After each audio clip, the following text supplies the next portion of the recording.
All right. Hey, everybody. I'm Shane Snipes, part of Sustainable 1000, traveling around the country doing 1,000 interviews. This is, upwards of 920 plus interviews now around the country. City number, I've been back here a couple of times, but I don't know if I've been to Venice. Although this isn't really a city, is it? It's Los Angeles. It's not separate. It's not a separate city, I believe. Is it? Yeah, it's All probably right. incorporated in part of Los Angeles, though.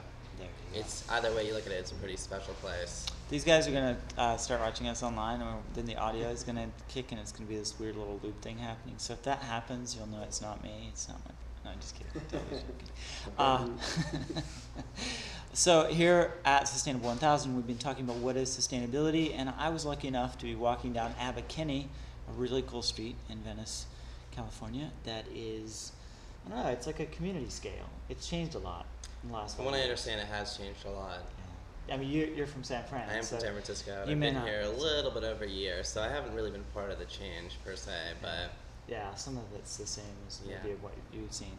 It's been a few years since I've been here, so I'm going, wow, there's twice as many shops in this area than there was. I can imagine that, yeah. It's pretty interesting. Great restaurants, so check it out. As far as a community scale and what I believe is like a walkable community, I really look at this as one of those places where you can not have a car. I find it really easy to just have my bike, and since I pledged when I first came to Los Angeles to not have a car, when I came here and started going around, I started using trains and bikes and carpooling and all these other things. And it's surprising how fast you can get around. And I really think sometimes it's about ignorance that people don't really know enough about the mass media or the mass transit component. But that brings up, while we're here, Adam is the marketing director for ASR Limited as well as for the Sea Thos Foundation. But we're going to talk about them separately. We're going to start with the ASR Limited. I was mentioning education and how important education is, even for things like mass transit, where you think the signs are enough, the bus stations are enough, but they're really not. You sort of have to take it to a new level. Do you find with that work at ASR that you guys are doing that sort of thing? And first off, tell us what ASR is. Absolutely. So just to give you a little background, ASR is a coastal management firm, and our main objective is to improve coastal management practices with the intention of sustainable coastal resource management. So to go back to education, what we found is that it's an extremely critical component. For those who don't know much about coastal management, I'll talk a little bit about coastal protection. And coastal protection is basically the management of coastal erosion. Most people who have been around the coast will see that there's a lot of development. There's houses, there's businesses, basically up to the water line. And because of development or damming rivers, the transport of sediment, which is what replenishes beaches and allows the coastal area to sort of erode naturally and in a sort of less than negative, as in you aren't constantly losing beach, has basically slowed down tremendously because we've dammed so many rivers, or we've created harbors and marinas that trap sediment. So basically, for a little over a century, coastal engineering firms have been doing things like building jetties and groins and breakwaters and doing something called beach nourishment, which is basically dredging up sand offshore or trucking sand in from another area and filling the beach. And people just sort of blindly go by, and if you don't live by the coast, you might not ever notice it, but as it turns out, this is a pretty unsustainable practice. It's mostly funded by tax dollars or private, councils, whatnot. It's extremely expensive. People make a lot of money doing it, and in a lot of ways, it's kind of a racket. So one of the things we do at ASR is we build something called multi-purpose reefs, and they're basically offshore submerged artificial reefs, and the idea behind them is that it's a more sustainable way to protect the coast. Right, because it creates a natural barrier. Exactly. So what happens is beaches are eroded by natural wave action, and that's part of the natural processes of the coastline.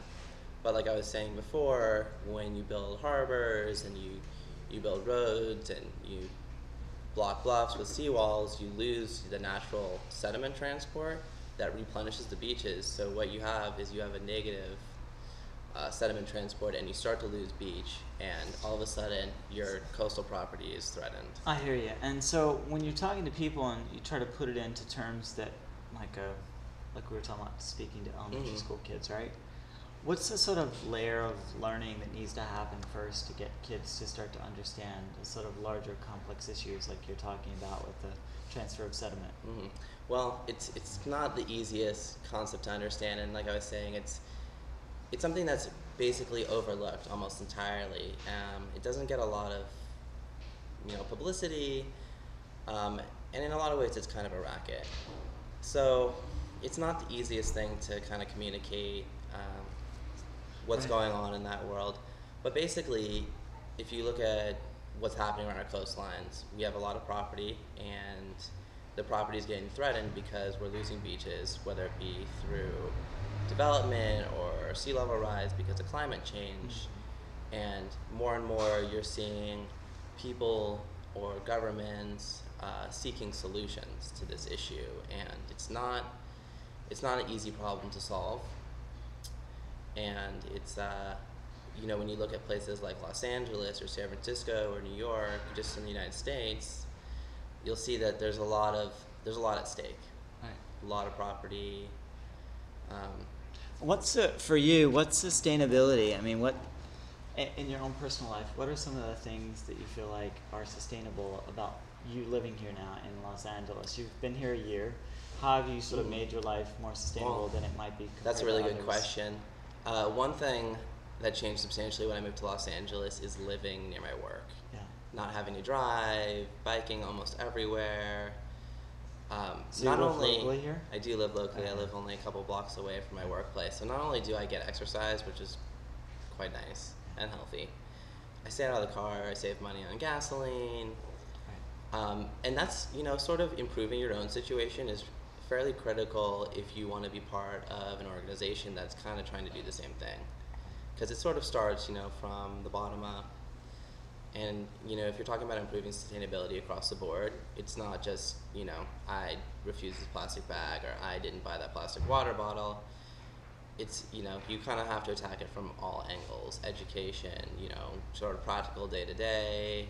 And then if you look at ASR, actual changing the way people look at infrastructure and coastal protection. What are some of the like success stories that you guys have had at ASR?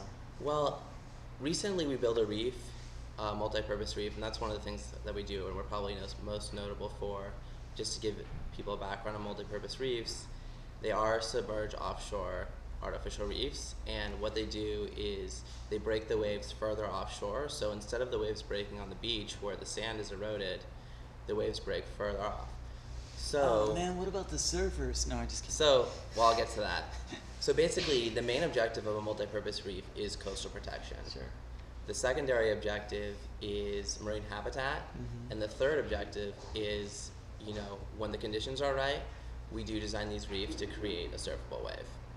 So if one were to Google Covalon multi-purpose reef, they'd see that in the last couple of years, we built a reef and a remote beach in India called Lighthouse Beach, and the idea behind it was that it would protect a small cove where they were losing a tremendous amount of sand, especially from like a fairly severe monsoon season a couple years back.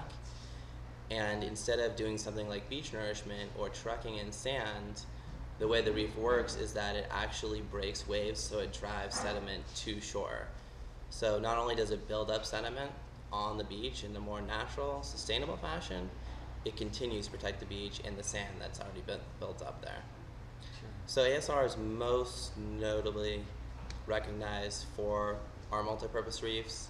We also do, other coastal management practices, like, resource management, ecology and biology. Basically, we're a sort of full-service marine consultancy. Oh, excellent. That sounds great. Guys, we'll be right back, and I'll take some of your Facebook questions and tweet questions because I know you have them. The room was pretty full when I was checking it before, so it's going to be nice to get your feedback. And we'll start talking about the next organization, which Adam also works with, called Sea Thos. You can check these organizations out online at seathos.org. That's sea like the ocean, Thos, THOS.org, and then ASRLTD.com is the consultancy we've been speaking about so far. So we'll be right back right after this.